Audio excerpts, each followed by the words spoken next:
Good morning, everybody. Welcome to November 2nd, day 2 of the 30-day hard. Um, the topic I want to talk about today is going to be about service. One of my favorite quotes by a guy named Earl Nightingale said that your success will be dependent upon the degree to which you serve others. Now, of course, he's talking about business, right? You know, you have to have a good business and you have to be of good service. You have to do things correctly the first time. You have to show up on time. You have to be courteous. You have to do all that stuff, right? But I don't think that Earl Nightingale was just talking about service for the sake of you getting paid and you being a, quote, successful businessman or businesswoman. I think that he was talking about service that you don't get compensated for as well, like service in your community.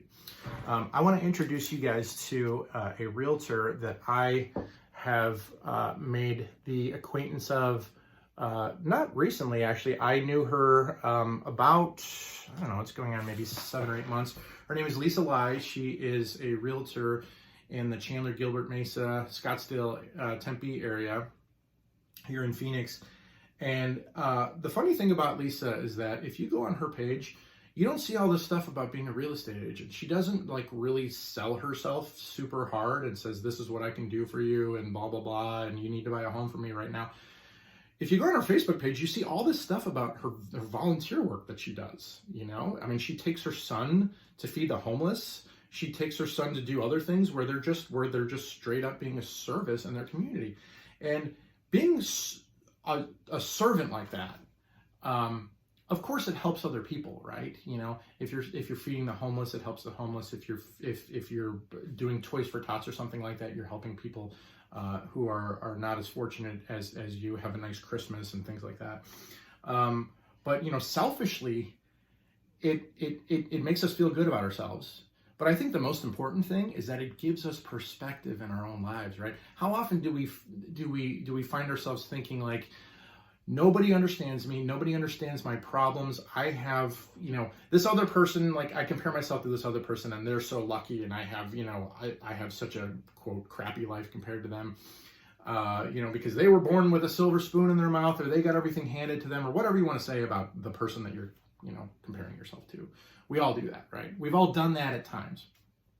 But when you go to feed the homeless, which I did one time in college, I remember being woken up at 6 o'clock in the morning on a Saturday and going down to local food bank in Columbus, Ohio, when I was a freshman in college.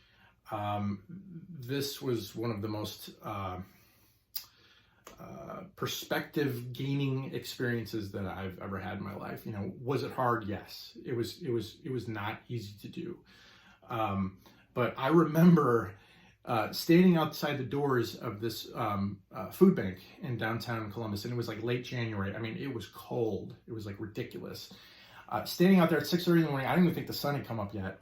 And I remember getting mad at these people because they were supposed to open the doors for the volunteers and let us in to you know, get the little Dixie cups full of milk and orange juice and all that stuff ready for the homeless who were coming in. They were supposed to let us in at 6:30 so we could get all that done. And then the homeless men and women and children were going to come in at 7, but you know, we needed a half an hour to set it up and all that stuff. And I remember they didn't open the doors till like 6:40 or 6:45 or whatever it was. And I remember sitting out there like getting mad, like I'm out here freezing my guts off, you know, I'm freezing my butt off, waiting for you guys to open these doors for us. We volunteered our time. We didn't have to do this. You know, it's Saturday morning. I'd probably be sleeping right now if I wasn't doing it right. I'm getting on my high horse, right? Well, that whole thing changed once the homeless started walking in at 7 o'clock. And I looked at these people and I said, did they get to sleep in a warm bed last night like I did? No.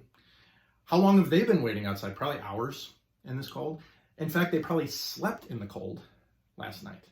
So that kind of thing, you really can't put a price on what actually being a servant in your community does for you.